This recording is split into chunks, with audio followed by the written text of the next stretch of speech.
it's Liz. Welcome to our weekly live and talking today a little bit about the back, especially as we get older. So I had an epiphany this week. Actually, I was on a webinar about yoga and back pain, learned so much, especially about aging and the back. So one thing really focused on, and we talk about this a lot on our weeklies and in Yoga for Aging, is about the breath. So the breath is so important for the spine. So let's start off with some nice deep breathing. We will start off with a 4 count. Now I won't count because everybody breathes different, but I want you to inhale for 4 and exhale for 4. So let's start off with one nice deep inhale. And exhale, again at a count of 4. Now let's put a hand on our heart and a hand on our belly.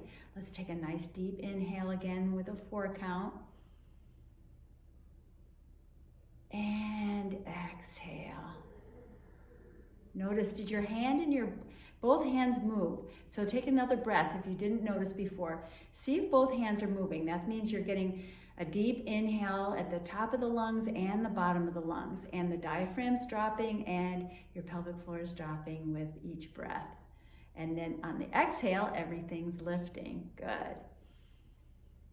Now let's try it with our hands on the sides of our ribs and see if you can feel the breath that way. So take another deep inhale with the 4 count.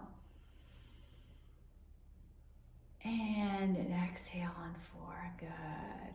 Now let's put a hand on the front of our rib cage and one on our backs, and take a nice deep inhale again.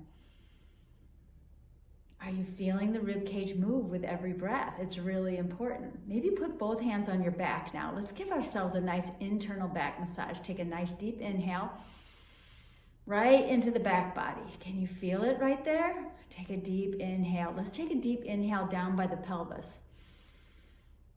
Can you feel the breath fill the pelvis? Good. Let's take another deep inhale into the middle back.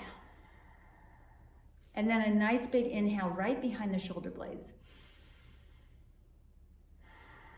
Now the breath is like giving yourself an internal massage, especially on that back body if you can feel it. You know, your lungs don't actually go, farther than here to the lower back, but your diaphragm drops, right? And you feel an expansion everywhere from deep inside. So the breath is so important to the spine, and taking those deep inhales, moving the rib cage, because the rib cage is attached to that spine, right? All right, the next one is about lateral movement. So as we age, they have found that the lateral movement gets smaller and smaller. So you think about when you were a baby and you started to learn to crawl, you moved your right hand and then your left knee, right? And then you moved your left hand and your right knee. So you were crawling back and forth across the floor. That's that lateral movement, back and forth. And as we age, that gets smaller and smaller, but it's so important for spinal health, for the health of the muscles, all that attach to the spine, to keep that lateral or collateral movement, you're doing opposite. So notice when you walk. I want you to practice when I'm not here, just walking across the room. Notice how you walk. Do you walk very stiffly, or, maybe you get some movement, but we really want to, and I'll show you emphasizing. So I move my left foot and my right shoulder moves forward. Then I step with the right and my left shoulder. So it's kind of an exaggerated movement, like a model, back and forth. And try that just to see. But then notice, does your natural gait, are you moving the shoulders with your natural gait? It's very important to keep that movement back and forth as you walk and you move, to keep the spine and all the muscles and all the everything that attaches to the spine, you know, the tendons, and for spinal health, even with the vertebra. So that's one thing, notice how you walk. Or do you walk stooped over a little bit? Now that is very hard on the back because your natural curves are gone. The same thing, do you walk with your pelvis forward or your ribs stuck out and your rear end out?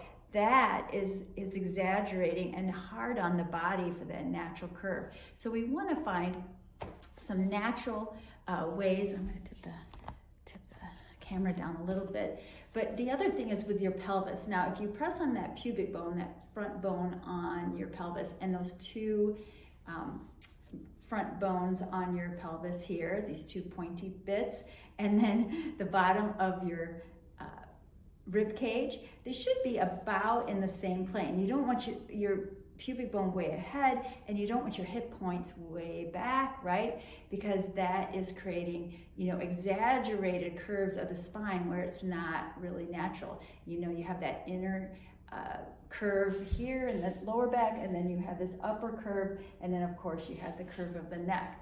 The other thing is important for the head. Are you sticking your head way out or back? Is it fairly centered on the body?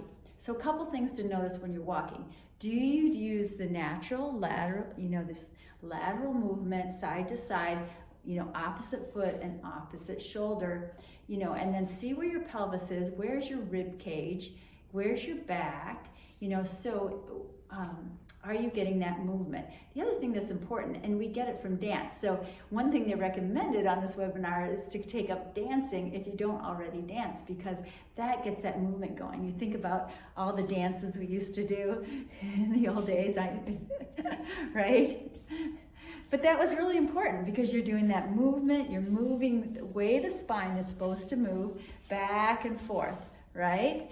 And the hips, you know, back and forth. You're moving, you know, the lower spine around, you know, almost like you're doing the hula.